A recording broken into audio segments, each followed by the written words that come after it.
Merci de rester fidèle au programme de Financial Afrique. Bienvenue à toutes et à tous dans le grand débat. La Côte d'Ivoire et le Sénégal sont deux économies de l'Union économique et monétaire ouest-africaine, UEMOA. La Côte d'Ivoire est un pays à fort potentiel industriel, agro-industriel et minier qui contribue à 40% du PIB de l'UEMOA et des exportations de la zone.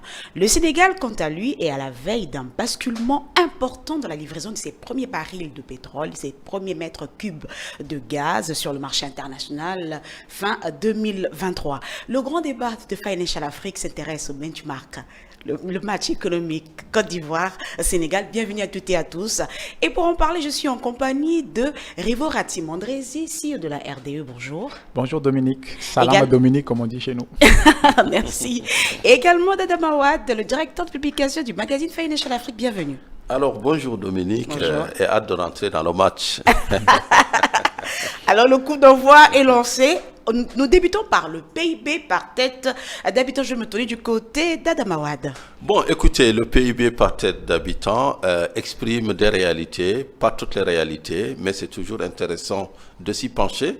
Alors là, quand on se voit, par exemple, pour ce qui est de la Côte d'Ivoire, c'est très net, elle a 58 milliards de dollars de PIB, c'est-à-dire l'ensemble de la production, de la valeur ajoutée des biens et services. Et là, c'est des chiffres de 2022. Et le Sénégal est un peu en deçà, ou bien très loin même en deçà, puisqu'il est à 24 milliards de dollars. Donc, si le match devait s'arrêter là, on va dire que voilà, la Côte d'Ivoire se qualifie au deuxième tour. Et heureusement qu'il y a d'autres paramètres. Exactement. Alors, je me tourne du côté de Rivo, benchmark Côte d'Ivoire-Sénégal. On a deux pays les plus avancés, du moins deux poids économiques plus avancés, peut-être c'est pas le bon terme. De la zone UEMOA. De la zone UEMOA. Donc on a le Sénégal, on a la Côte d'Ivoire. Peut-être en termes de, juste pour bien poser le contexte, on a le Sénégal qui est composé de 17 millions, de 17 millions 300 000 habitants, mais le dernier recensement qui était au Sénégal, apparemment nous sommes 18 millions. Donc ça augmente. Vous avez la Côte d'Ivoire qui est aux alentours de 28 millions 100 000 personnes. Tout à fait. Donc on est quasiment en fait rapport de 1,5-2 par rapport à nombre de la population. Ensuite, par rapport au régime politique, peut-être c'est intéressant aussi en fait de regarder parce qu'on va faire tous ces comparatifs-là tout au long du débat. Régime politique, donc nous avons deux régimes présidentiels. En Côte d'Ivoire, vous avez donc, c'est un régime bicaméral, c'est-à-dire qu'ils ont une Assemblée nationale et un Sénat. Le Sénégal, jusqu'en 2012, était bicaméral également, mais aujourd'hui, en fait, ils sont monocaméral. C'est-à-dire qu'il y a juste une Assemblée nationale, mais le Sénat a été supprimé. Bien. Président élu pour 5 ans au Sénégal, c'était 7 ans, 5 ans. Et en Côte d'Ivoire, c'est 5 ans, du moins sous la correction de Adama. Donc, vous avez donc deux pays avec avec des trajectoires différentes. Si on retourne un petit peu dans les années lors de l'indépendance, c'est-à-dire que lors de l'indépendance, le feu Houphouët-Boigny, le premier président de la Côte d'Ivoire, a pris la stratégie en deux. Il y avait deux stratégies. Qu'est-ce qu'on en fait en fait de ces pays-là nouvellement indépendants? La Côte d'Ivoire a fait le choix de faire l'agriculture, c'est-à-dire qu'ils ont décidé en fait de privilégier l'agriculture. C'est pour ça qu'en Côte d'Ivoire, aujourd'hui, vous avez, voilà, le premier producteur de cacao, ça vient de là. Vous avez de l'EVA, vous avez pas mal de matières premières, exactement. Et quand vous regardez le Sénégal, quelque part, le choix de Senghor, c'est faire du Sénégal un pays beaucoup plus intellectuel. Parce que quand vous regardez bien, peut-être tout à l'heure, on parlera peut-être par rapport à la balance commerciale, c'est un pays, quand vous regardez bien, il n'y a pas nécessairement, en fait, quelque chose sur lequel le Sénégal, en fait, excelle. Peut-être qu'il est un peu bon sur pas mal de choses, mais il n'y a pas une zone ou un secteur où il excelle, contrairement à la Côte d'Ivoire, parce qu'aujourd'hui, la Côte d'Ivoire, c'est le premier producteur de cacao au monde. Voilà. Ça, peut-être, c'est le contexte que je voudrais amener. Donc, du coup, par rapport à ta question de poser à Adama sur le PIB, forcément, techniquement, un pays qui a 2 fois plus d'habitants ou 1,5 plus d'habitants produit davantage que le pays, finalement, qui a moins d'habitants. C'est pour ça que tout au long du débat, on va certainement parler avec le PIB constant, donc les chiffres constants donc pour nos téléspectateurs. Sont des chiffres en fait pas bruts, mais c'est des chiffres corrigés selon notamment le nombre de populations, l'inflation, justement pour qu'on puisse comparer. Justement, en restant sur ces chiffres constants, corrigés du nombre de la population, on peut s'intéresser au PIB par Tête d'habitant, oui. Effectivement. Et là, on voit justement que la Côte d'Ivoire Produit, voilà. est à $2 200. Exact. Et le Sénégal À est 1465. à 1500. Voilà, 1500 1500. Ok. Donc là aussi, si le PIB voudrait dire quelque chose, on va dire que oui, ça avantage la Côte d'Ivoire. C'est vrai que, comme vous le dites, le choix était clair dans les années 60, c'était l'agriculture et notamment les cultures de rente, c'est-à-dire les cultures d'exportation, le café, le cacao.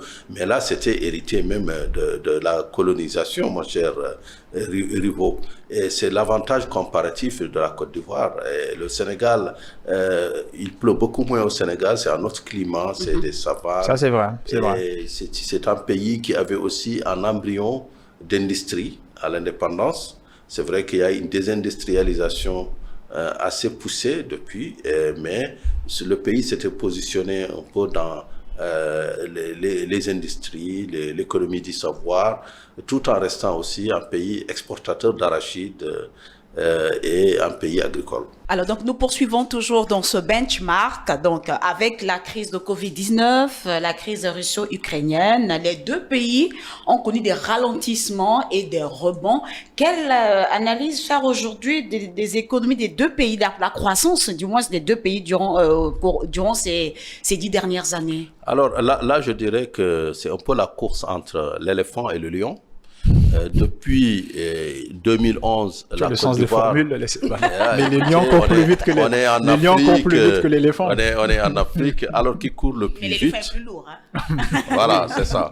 En fait, c'est pas de courir plus vite, c'est qu'il va courir le plus longtemps.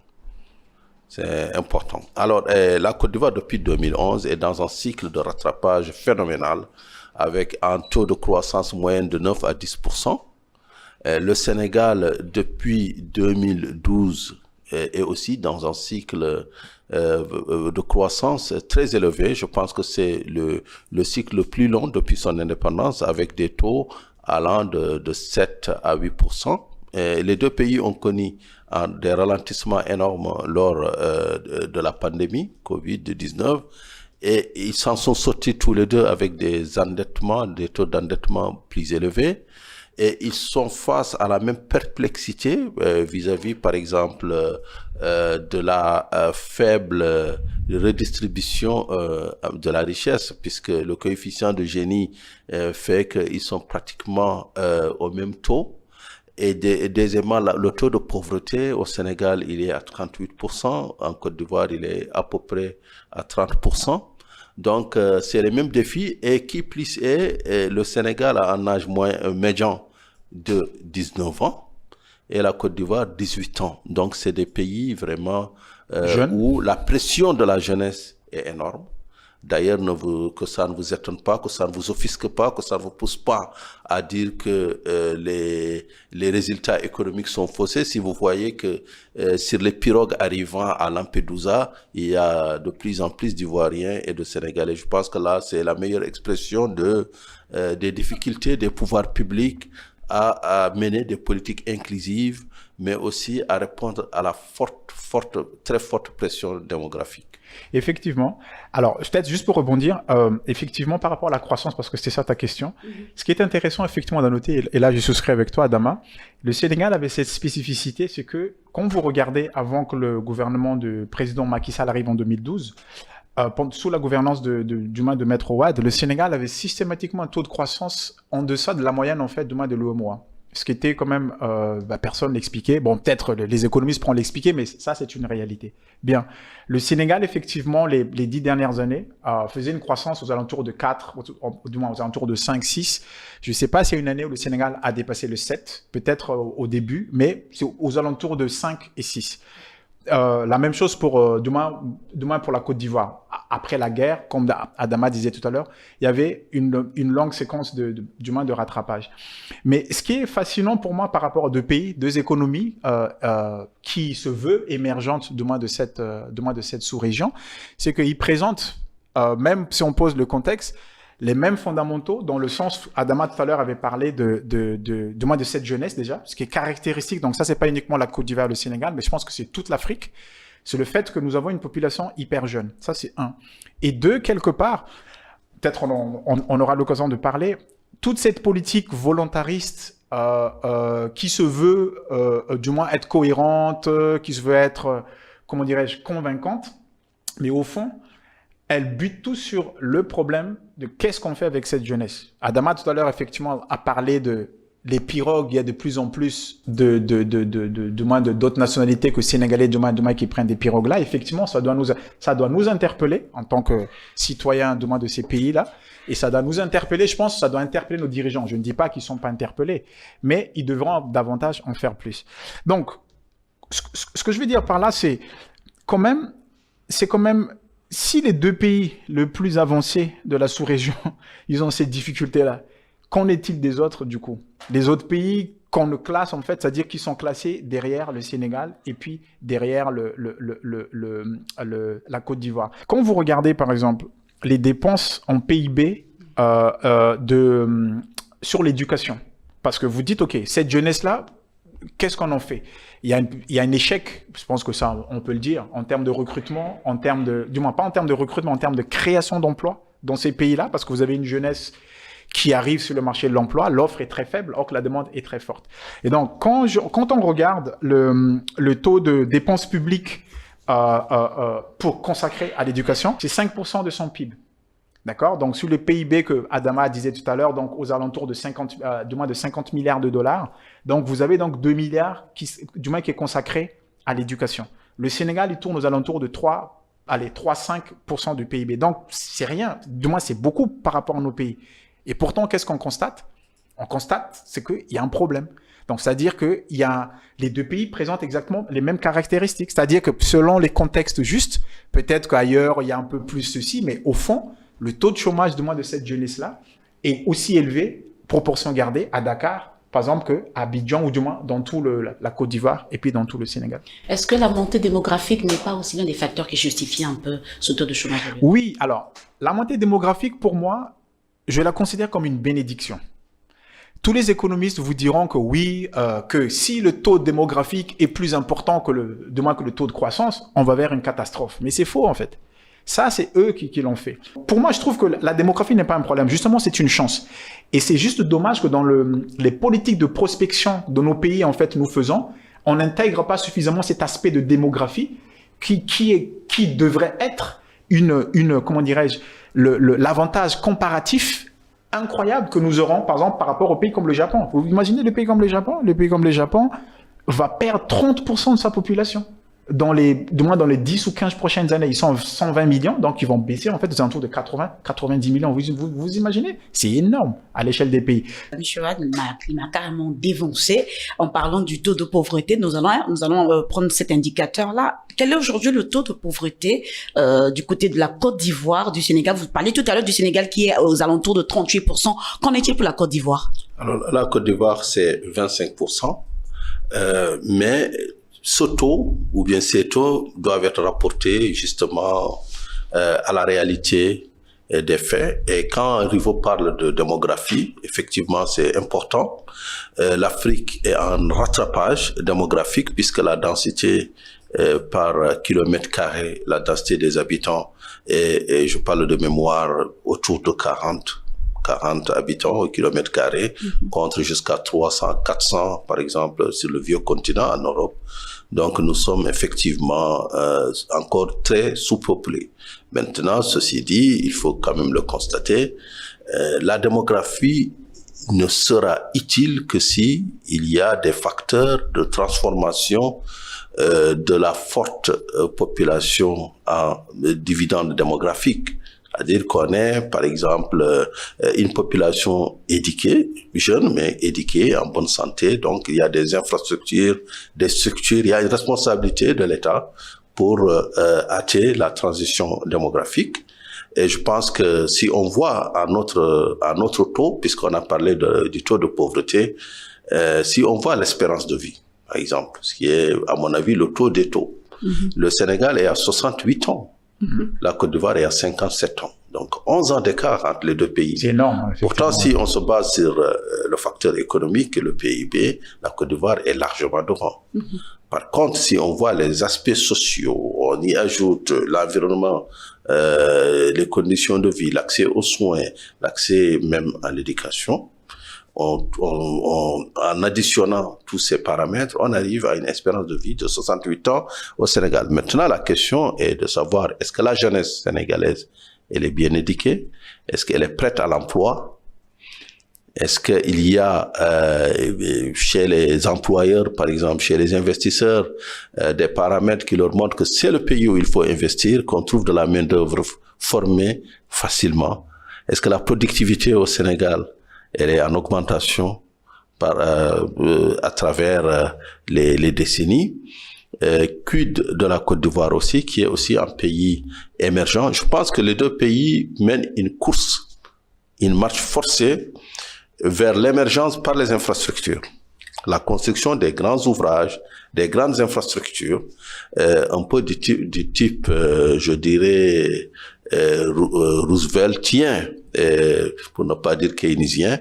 Et ces infrastructures, c'est les infrastructures de transport de masse qui étouffent les deux capitales, la capitale économique Abidjan et la capitale politique du Sénégal, Dakar, où, selon la Banque mondiale, pour ce qui concerne le Sénégal, c'est plus de 2% de PIB perdu chaque année à cause des problèmes de transport. Donc, le fait de construire le train express régional, les autoroutes, les grands ouvrages, permet, d'absorber une main-d'œuvre qui n'est pas qualifiée et de favoriser la redistribution des richesses. Donc, c'est une double vertu que de construire des routes, puisqu'on permet de toucher toutes les catégories de la population.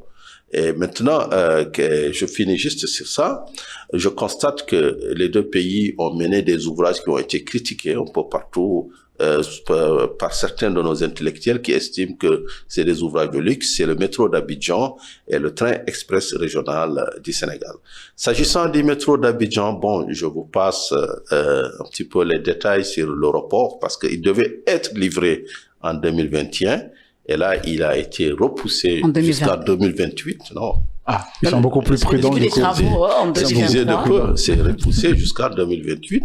Et la facture, au passage, s'est allongée parce que, hélas, comme vous le savez, ce genre d'ouvrage, c'est des dettes, et les dettes, c'est lié à des taux d'intérêt qui augmentent avec le temps. Donc, on passe d'un coût de 1,4 à 1,7 milliards, c'est-à-dire... De dollars, tu veux dire? De dollars. De dollars, c'est-à-dire en CFA, on a dépassé, il y a belle lirette, le 1000 milliards de francs CFA, symbolique. Pour le Sénégal, par contre, le train express régional a connu, je dirais pour le moment, une suite beaucoup plus heureuse puisqu'il a été livré. Tout à fait. Ce qui est déjà quelque chose... phase est en cours ce qui est une d'exécution. Maintenant, à quel coût? À quel coût? Est-ce que tu peux dire? Alors là, on est à 1,3 milliard. De dollars aussi? De dollars toujours. Okay. En dollars d'aujourd'hui, c'est-à-dire en francs CFA en dollars vaut 621 francs CFA. On est à 869 milliards de francs CFA pour le TER. Reste la question, est-ce que c'est entre Dakar et l'AIBD, l'aéroport, ou bien c'est entre Dakar et Diamniadio, parce qu'il y a 19 kilomètres qui manquent encore à l'appel et qui séparent la ville de Diamniadio à l'aéroport Blaise Diagne. Mais c'est prévu d'être livré très tôt, Inch'Allah. Très bien. Mais peut-être pour apporter juste peut-être des précisions, parce qu'Adama tout à l'heure avait parlé justement de taux d'alphabétisation, donc j'ai regardé un petit peu. Ce qui est incroyable, c'est vrai qu'en préparant cette émission, on découvre sur des chiffres et quand même, je dis waouh, le taux d'alphabétisation des adultes donc en Côte d'Ivoire, il est de 89,89%. Et au Sénégal, il est de 56,30%. C'est-à-dire que nous sommes quand même... le Sénégal, c'est le pays, je pense, qui a produit les plus grands intellectuels de la partie francophone, on peut le dire. L'alphabétisation en français ou bien Oui, alphabétisation en fait. C'est-à-dire que, non, c'est-à-dire que une très bonne question. Peut-être ça, peut-être j'aurais dû regarder. C'est vrai que effectivement, naturellement, j'imagine que tout le monde parle sa langue maternelle. Et est-ce qu'on le lit? C'est une très bonne question. Mais moi, mon point ici sur ça, c'est quand même le Sénégal, c'est le pays quand même de Cheikh Anta Diop. C'est le pays quand même de Moussa Lam.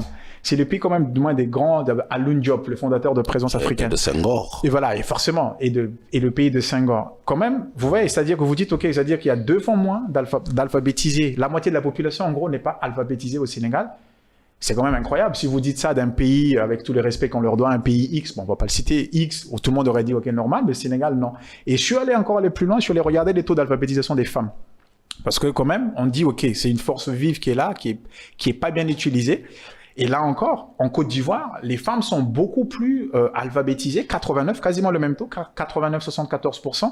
Or qu'au Sénégal, elles ne sont que 45-40%, 45,40% d'alphabétisées.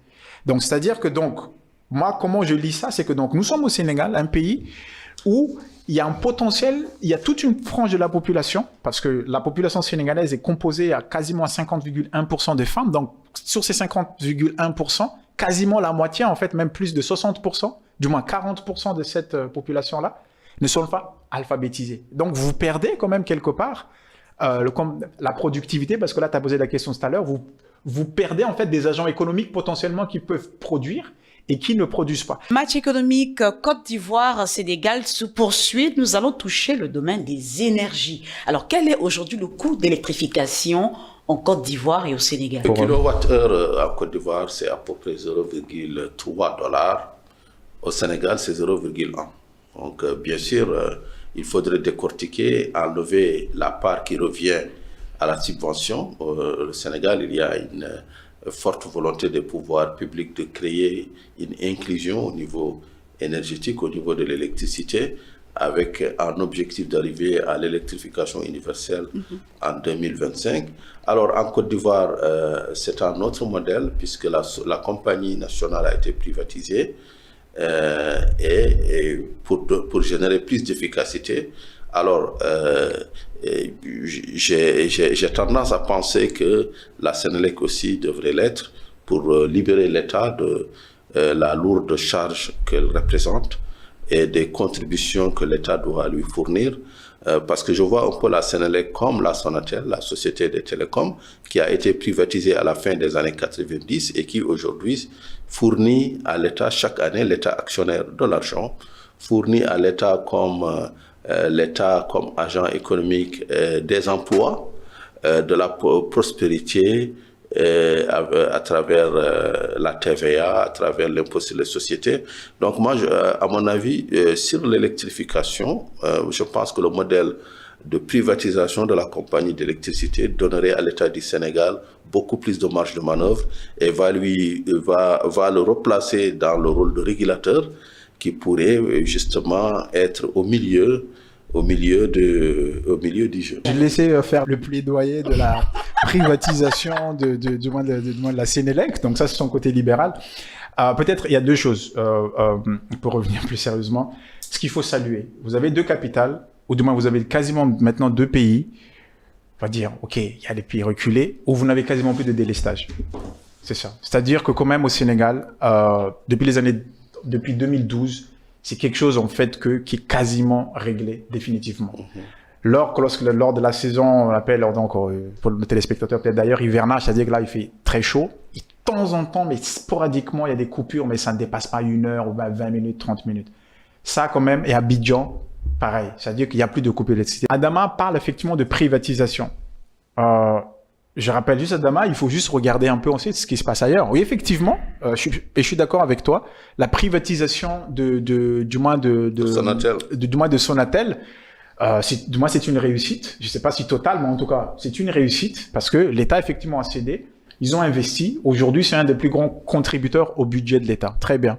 Mais quand on regarde ce qui se passe ailleurs, avec le problème d'énergie, avec la guerre finalement entre la Russie et l'Ukraine, avec le problème d'énergie de certains pays justement qui a tout privatisé. D'accord? Pour ne pas les citer, par exemple, la France. La France, ils avaient un système comme le Sénélec, ils avaient l'EDF à l'époque. Ils ont démantelé l'EDF justement pour la privatiser, justement pour cette logique-là. En disant que non, que peut-être ça sera bien que on puisse démocratiser. Exactement, on puisse démocratiser, on change de nom, on découpe, on fait. 10 ans, 15 ans après, tous les Français regrettent en fait. Tous les Français regrettent parce qu'effectivement, aujourd'hui, les mêmes structures avec tout un système devient beaucoup plus cher. Donc, c'est juste pour dire que je ne suis pas... Si Abidjan le fait, effectivement, le Sénégal devrait regarder, parce que c'est ça aussi, en fait, les deux pays. Je trouve que si Abidjan le fait, il faut regarder. Je ne sais pas, hein, je dis juste, en fait, à l'instant T. Je ne dis pas ce que tu dis était bon ou pas bon, mais je dis juste, en fait, par rapport aux faits qui nous sont, qui nous sont, exactement. Donc, que le Sénégal regarde. Peut-être si, effectivement, aujourd'hui, pourquoi au Sénégal, ici, tout le monde, je pense que toi aussi, t'es concerné. Le coût c'est-à-dire que lorsque vous rechargez votre électricité via le système prépayé, le prépayé, c'est très cher. Pourquoi? Tout simplement parce que la Banque mondiale a exigé, via l'État du Sénégal, que l'État du Sénégal, en fait, retire une partie de la subvention. Alors, c'est très cher, je précise, pour les tranches qui sont au-delà de 140 kWh par mois. Donc, en parlant de privatisation, nous allons toucher un peu les compagnies aériennes. Okay. Donc, suite à la faillite d'Air Ivoire en 2012, Air Côte d'Ivoire a été créé et l'État possède aujourd'hui plus de 50%. Et le reste, il y a des actionnaires qui y sont. Et c'est le cas aussi du côté du Sénégal. Air Sénégal a été créé après la faillite du Sénégal Airlines en 2016, donc, et qui est actuellement écrasé par des dettes et est actuellement la compagnie lutte pour survivre. Est-ce à dire que des deux côtés, les compagnies nationales sont plus ou moins instables? Le Sénégal voit la Côte d'Ivoire, Air Ivoire. Ça fait 10 ans qu'Air Ivoire perd de l'argent. L'État est actionnaire. Ça fait 10 ans. Mais appartient à Air Ivoire. Oui, d'accord, mais ils perdent de l'argent. Oui, d'accord, mais ils perdent de l'argent. Mais c'est-à-dire qu'ils sont à 49,51, mais ils perdent de l'argent. L'État est actionnaire à plus de 50%. Oui. L'État est actionnaire, mais le partenaire technique, c'est Air France. Oui. Donc, c'est pas forcément le meilleur partenaire que les pays africains voudraient. Laissons ça de côté. Pourquoi? À la limite, moi, je peux laisser ça de côté. Pourquoi? Parce que c'est très simple. Parce qu'il y avait Air Afrique que vous connaissiez, 11 pays, qui est parti en faillite, et depuis, Air France et d'autres compagnies internationales essayent de prendre un peu le ciel africain. Et là, chaque pays a lancé son pavillon national. Le Sénégal a lancé, je pense que c'est la deuxième tentative maintenant, sa compagnie, avec un actionnariat 100% sénégalais. Maintenant, le vrai problème, c'est avec des dettes de leasing, etc. Et là, je vais en venir. Mais en fait, là où je vais peut-être continuer par rapport à mon propos tout à l'heure, c'est quand même, je trouve juste dommage que le Sénégal, par exemple, n'a pas regardé cette expérience ivoirienne avant de lancer leur propre compagnie. Mais il y avait d'autres expériences. Il y a surtout Askai. Askai, je pense, est encore beaucoup plus panafricaniste. Mais comme on parle de Côte d'Ivoire, effectivement. C'est beaucoup de pays quand même autour d'Askai. Mais comme on parle de Côte d'Ivoire et puis Sénégal, donc je dis en fait Sénégal. C'est-à-dire que moi, je dis juste... dans le match. Effectivement, donc voilà. Effectivement. Voilà. Donc, du coup, Air Ivoire perd de l'argent. Pour faire de l'argent avec les compagnies aériennes, c'est très, très compliqué. South African Airlines est en faillite. La complication se situe à quel niveau? Parce que, en fait, c'est un business model très complexe. Parce que dès que le coût du carburant, en fait, le coût du kérosène augmente, c'est-à-dire que les barils augmentent, vous êtes dead. C'est-à-dire qu'aujourd'hui, South African Airlines, ils sont morts. Kenya Airways, ils sont morts. La seule compagnie qui tient la route, c'est Ethiopian. Et comme par hasard... La Royal Air Maroc. Et voilà. Et subsaharienne, Royal Air Maroc, et comme par hasard, Askai que Adam a cité, qui est actionnaire majoritaire, Ethiopian. Bien. Là où je veux en venir maintenant par rapport à Air Sénégal, et je trouve juste donc mon propos, c'est dommage, par exemple, que le Sénégal ne prenne pas cette expérience-là. Quand on regarde bien, Dominique, est-ce que nos pays ont les moyens d'avoir une compagnie aérienne? Et la réponse pour moi est non. Pour moi, Air Sénégal, politiquement, peut-être pour le gouvernement qui est là, il fallait qu'ils le mettent par rapport à leur... comment dirais-je, sur le plan Sénégal émergent, pour dire qu'on est émergent, que ça fait pas bien de fait qu'on veut émerger, qu'on n'a pas notre propre compagnie. Mais clairement ici, je trouve que c'est une erreur stratégique parce que comme tu as dit, ça coûte énormément d'argent. Lors du Covid, ils ont injecté 45 milliards juste en termes de trésorerie. D'accord? Sans compter donc aujourd'hui les leasing, comme Adam a dit, les dettes, il fallait payer. Et qui paye? C'est typiquement parce que le Sénégal, Air Sénégal appartient à l'État du Sénégal à travers la Caisse des dépôts et consignations. Donc, qui paye en fait? Quand on dit finalement, donc il faut combler. Mais en fait, ce sont les contribuables sénégalais. En réalité, il y a un dilemme. Soit on développe une compagnie nationale, pavillon national, porte-drapeau. C'est le prestige aussi de la nation qui ne vit pas que d'économie, qui vit aussi des symboles, etc. Soit on se dit non, il faut développer le transport aérien et amener le maximum de compagnies pourvu que le tarif soit le plus bas possible pour l'usager. Parce qu'il y a des pays qui n'ont pas de flotte, il y a des pays qui ont renoncé à la flotte. Je pense que la Suisse, la Belgique, à un certain moment, leurs compagnies... C'est pas qu'ils ont renoncé, c'était en faillite. Voilà. Sabena était en faillite. Mais elles auraient dit, mais ces Airlines. pays auraient pu relancer, mais ils se sont dit, mais finalement, c'est pas Oui, pas parce que trop c'est mal. cher, Adama. Ça Non, coûte cher. non seulement c'est pas cher, mais ça dépend. Si dans nos orientations stratégiques, on se dit le plus important, c'est que le citoyen puisse bénéficier de l'avion au tarif le plus bas possible et de n'importe quelle destination, surtout des destinations intérieures. Mais est-ce que les cas? Si on arrive à le faire, oui, mais en Afrique, malheureusement, si, à part la compagnie nationale, personne ne va desservir Ziguinchor. Si, Transfert le fait au Sénégal, Non, sans les citer. non, mais Transfert le fait, effectivement. Mais il y aura très peu d'offres sur des autres destinations. D'ailleurs, même les compagnies nationales ont du mal à y aller. Donc, le pavillon national répond à une certaine nécessité, c'est de desservir l'ensemble du territoire national, c'est de réguler les prix du transport. C'est coûteux, c'est vrai, mais peut-être le coût, ce n'est pas tant la nature de l'activité que le montage financier qui a été mis en place au départ. Parce que la différence se joue souvent là.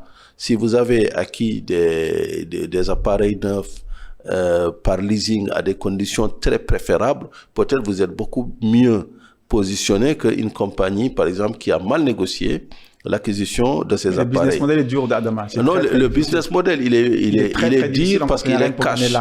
Il est dur parce qu'il est cash, parce qu'il dépend des garanties, il dépend du kérosène, il dépend des constructeurs, des pièces de rechange, des paiements d'ASECNA. Donc, il y a tout un ensemble de facteurs, mais c'est comme n'importe quelle activité humaine. Nous allons poursuivre le match économique Côte d'Ivoire-Sénégal et toucher à notre volet. La Coupe d'Afrique des Nations a commencé. Et l'éléphant contre Lyon. L'éléphant contre Lyon. Et nous allons toucher à notre volet le coût du loyer. Tiens. Le coût du loyer. Alors, si on fait la comparaison entre la location à Cocody ou aux Almadies, ça revient à combien de part et d'autre? Je pense que c'est quasiment le même. C'est-à-dire que vous avez là deux capitales avec une bulle immobilière incroyable. C'est-à-dire que c'est juste incroyable. C'est-à-dire qu'à Abidjan, les nombres de constructions de luxe que vous avez ces 10 dernières années, quand vous regardez au Sénégal, les nombres d'immeubles que vous avez, c'est incroyable. Et en termes de coûts? En termes de coûts, en fait, c'est hors sol. C'est hors sol. C'est-à-dire que vivre aujourd'hui à Dakar, même à Dakar, c'est-à-dire que là, tu parles des quartiers, donc pour nos téléspectateurs, donc les Almadies, Ngor, Mermoz, ce sont des quartiers résidentiels. En fait, ça, c'est pas le commun des mortels. Il faut que vous soyez employé des Nations Unies ou employé des ambassadeurs. Est-ce que c'est le cas aussi en Côte d'Ivoire? Oui. Le coût, il est quasiment le Oui, c'est-à-dire que proportionnellement, c'est-à-dire qu'il est quasiment, oui. Il est même légèrement plus cher. Encore, oui, voilà. C'est ça, de Cocody, les quartiers de Cocody, effectivement. Les recherches qui ont été menées un peu pour la préparation de cette émission. Un appartement, une chambre en centre-ville de Dakar, c'est entre 200 et 500 $ par mois. Un appartement de 3 chambres en centre-ville, c'est entre 400 et 1000 $. En dehors du centre-ville, les loyers peuvent être un peu plus bas. Là, c'est en dollars pour nos téléspectateurs. Il ne faut pas qu'ils pensent. Voilà, parce qu'il ne faut pas qu'ils pensent 1000 francs CFA. Et le vrai dollar, pas le canadien. Ok, d'accord. Alors, pour la Côte d'Ivoire, une chambre en centre-ville, c'est entre 300 et 600 $. Donc là-bas, 200 et 500 $. En Côte d'Ivoire, 300 et 600 $. Mais j'ajouterais quelque chose, c'est une petite astuce, il faut être routard pour le voir. C'est qu'en Côte d'Ivoire, ils ont tendance à te demander pratiquement 6 mois à 9 mois d'avance avant de rentrer dans la... Au Sénégal, c'est régulé désormais. Le Sénégal, c'est beaucoup plus abordable. Je pense ils l'ont régulé parce qu'il y avait aussi quand même... Est-ce que les bailleurs suivent?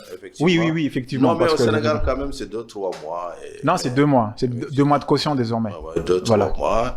Et maintenant, cette question, en fait, elle renvoie à la cherté de la vie dans les deux villes, Abidjan et Dakar. Alors, quelle est la vie la plus chère entre Dakar et Abidjan?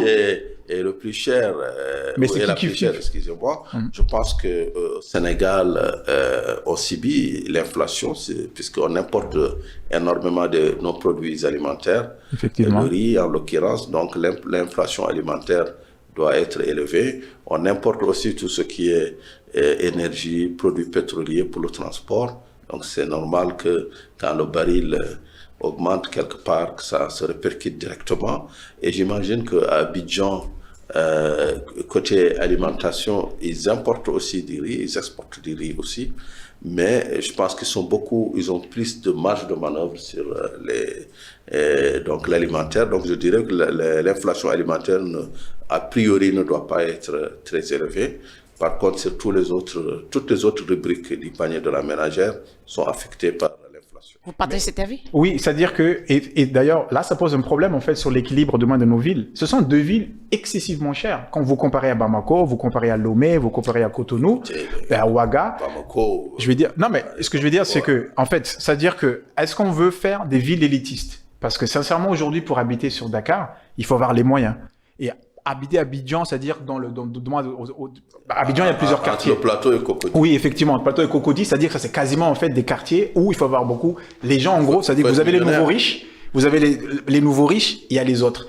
Est-ce que c'est ça la vision? Et je trouve que sur ces deux, quand même, le Sénégal et la Côte d'Ivoire, paradoxalement, rejoignent et justement se regardent pour des choses justement qu'ils ne devraient pas regarder. C'est-à-dire, vous voyez ce que je veux dire? C'est-à-dire, au moment où il faut regarder ce que l'autre fait de bien pour copier chez soi, là, je trouve que par rapport au loyer, clairement, ils sont en train de se copier, ils sont en train de faire... Il y a une bulle immobilière qui est là, et vivement que demain que cette bulle, en fait, éclate, très clairement, parce que je trouve que pour qu'un pays puisse être émergent, il faut une composition, il faut un brassage, il faut que le classe sociale, en fait, puisse se mélanger. Or qu'aujourd'hui, Dakar se vide carrément en fait de cette classe moyenne qui n'ont plus les moyens en fait de vivre en fait à Dakar par exemple, et puis sont obligés finalement de vivre en banlieue. Mais au Sénégal, outre les quartiers résidentiels, il y a eu une augmentation criarde même dans les quartiers populaires du coût du loyer. Effectivement, donc c'est malheureusement comme je l'ai dit, nous sommes au Sénégal sur une bulle immobilière qui est juste incroyable. Ça veut dire que je pense que même l'Espagne, dans les bulles folles, du moins connues par l'Espagne, ne connaissent pas en fait au Sénégal. Mais à un moment donné, en fait, ça va exploser. Et Abidjan, pareil. En tout cas, sur cette question, je vous renvoie au dernier numéro de Financial Afrique qui est consacré justement au défi de l'immobilier en Afrique. Et vous verrez quelque chose qui apporte une réponse un petit peu à cette interrogation. C'est que entre l'offre et la demande, il y a un grand écart. La demande, elle est exponentielle, la demande en logement, en logements sociaux, en logements de moyen standing, et l'offre évolue très lentement. Mais puisqu'il s'agit d'un match, moi je pense qu'on ne peut pas parler de deux équipes sans parler de leurs capitaines respectifs. Ok, donc le capitaine c'est... le président Ouattara quand même, voilà, grand commis de l'État, grand... employé des institutions internationales, FMI, etc. Il est passé par la BCEAO, donc il porte en lui un petit peu la science de l'économie du développement. Et peut-être c'est ce qui explique cet effet de rattrapage sur la Côte d'Ivoire. Et de l'autre côté, on a Macky Sall qui est un pur produit de l'école sénégalaise, donc de la méritocratie, qui a gravi tous les échelons au sein de l'administration sénégalaise, après bien sûr avoir conduit ses autres études, et puis qui depuis 2012 préside aux destinées de ce pays. Donc les deux, je pense qu'ils ont des bilans quasiment similaires, si je puis me permettre, avec le contrôle de Dominique Mabika et de Rivo Ratsimandressi. Je pense que ces deux chefs d'État qui incarnent un certain renouveau, même si je vois que on ne peut pas forcément être d'accord à 100% sur cette question. Je vois que la riposte... Et qui sont souvent décriés parce que les gens en Afrique, on est dans une sorte d'affirmation de soi qui fait qu'il faut plus discourir que faire. Or, les deux présidents, je pense quand même qu'ils sont plus dans le temps de l'action. Mais nous allons aborder le dernier virage de ce grand débat en touchant le salaire minimum interprofessionnel garanti, en sigle SMIG. En ce qui concerne le SMIG, que disent les chiffres concernant le Sénégal, la Côte d'Ivoire? Je vous regarde. Alors, le SMIG, par exemple, ça, je trouve que sur les deux pays, c'est ridicule. Par exemple, aujourd'hui, au Sénégal, le SMIC, il a augmenté. Maintenant, je pense qu'il a 50 000 ou 60 000 francs CFA. Quand vous le ramenez ça au taux horaire, c'est quoi? C'est 400, 200 ou 300 francs CFA, en fait, en taux horaire. C'est ridicule. Ça, par exemple, typiquement, dans les deux pays. Donc là, je regarde le Sénégal, j'ai pas le temps pour regarder demain pour la Côte d'Ivoire. Peut-être Adama dira pour la Côte d'Ivoire, mais je pense que ça devrait pas être loin. C'est ridicule. Qui aujourd'hui peut vivre avec ça?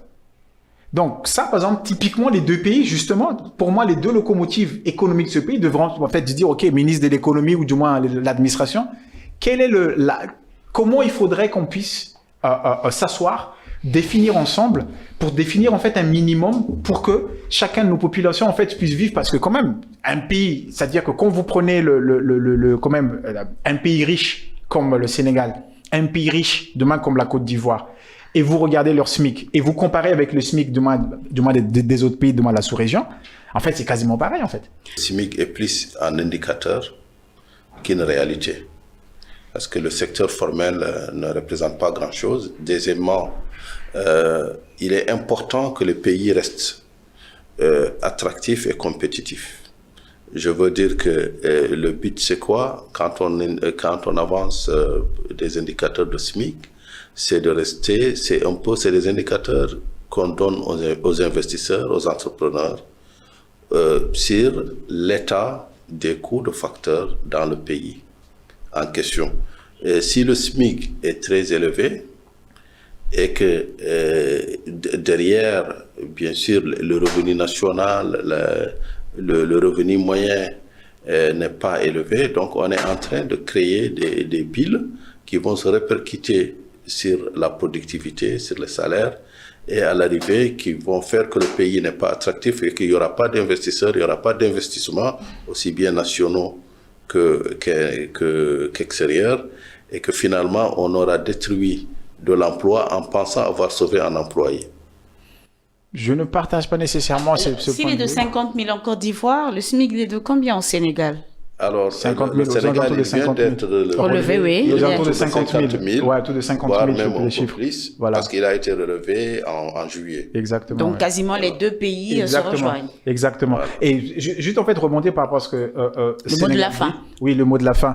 Adama, le fait que tu baisses, c'est-à-dire que le premier facteur productif, en fait, du moins en général, c'est quoi? C'est pas l'entreprise. En fait, ce sont les personnes qui composent en fait de moi cette entreprise-là. C'est le facteur de production. Oui, c'est pas l'entreprise. Mais ce que je veux dire juste par là, c'est que la Chine, c'est-à-dire que la Chine, du moins, ne s'est pas trompée. C'est-à-dire que pendant longtemps, elle a appliqué cette politique-là avec une pression incroyable. Et elle est devenue l'atelier du monde. Avec ça. Oui, il est devenu l'atelier. Mais à quel prix? Aujourd'hui, finalement, la Chine sous-traite avec le Vietnam, sous-traite avec l'Éthiopie. Non. Ce que je veux dire juste par là, par la suite, il y a eu cet effet vertueux de rattrapage. Oui, mais qui a fait que les salaires se sont élevés. Mais c'est pas la bonne approche. Avec l'accumulation des revenus, du revenu national, les salaires ont augmenté en Chine. Oui, mais au point que la Chine est devenue un pays quasiment riche. Et ils ont commencé à sous-traiter ce qu'ils faisaient au Vietnam. Pourquoi? Parce que le Vietnam présente justement le même niveau de salaire que la Chine. Voilà, un niveau de salaire plus bas. Donc exactement. Les investissements quittent la Chine vers le Vietnam. Pourquoi? Oui, mais c'est pas bon.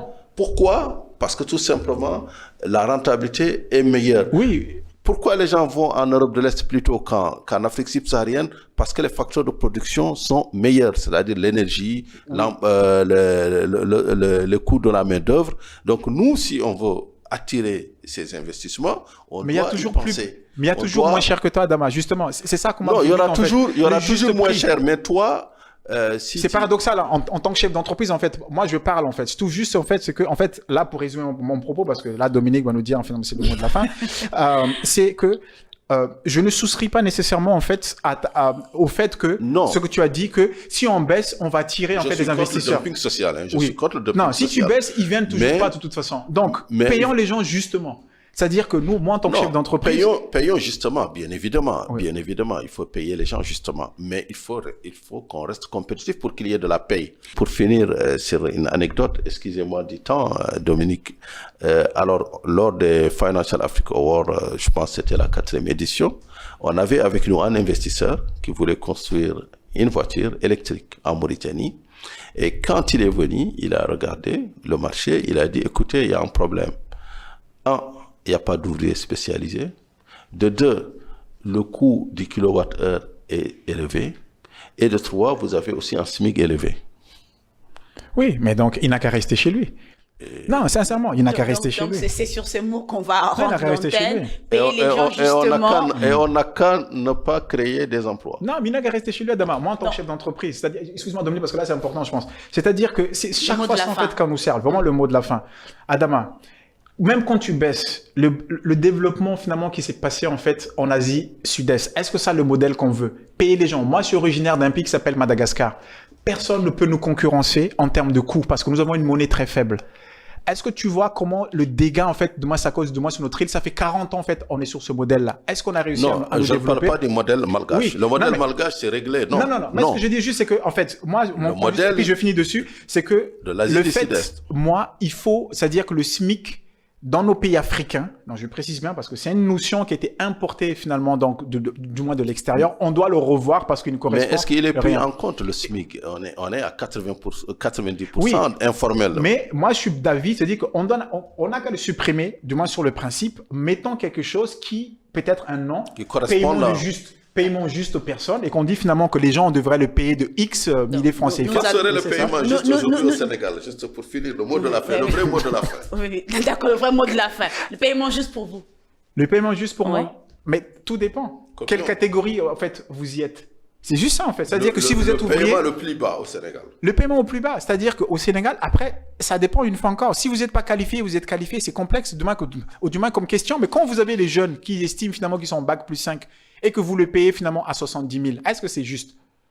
Est-ce que c'est juste? Donc, c'est sur cette question que nous allons rendre l'antenne pour vous payer les gens justement. Alors, payer pourquoi les gens le bac justement, plus 5 tout en restant et compétitifs. les ouvriers spécialisés qui n'ont pas le bac plus 5, mais qui ont le savoir-faire, Si on qui ont continue le sur ce sujet, on va jamais savoir-vivre, rendre qui ont... l'antenne. Hein. Donc, payons les gens ont- justement, restons compétitifs. C'est sur ces mots que et nous les allons ouvriers, mettre les- fin à ce benchmark. les artisans. Côte d'Ivoire, Sénégal. Un match qui demande des prolongations quand même. Oui, finalement. Donc, il y aura- finalement. Même but en or, même il y but aura- en Finalement, or. hein, il y aura finalement, il y a eu du prolongation. temps mort, on n'a pas, l'arbitre n'a pas pris en compte des arrêts de jeu. Effectivement.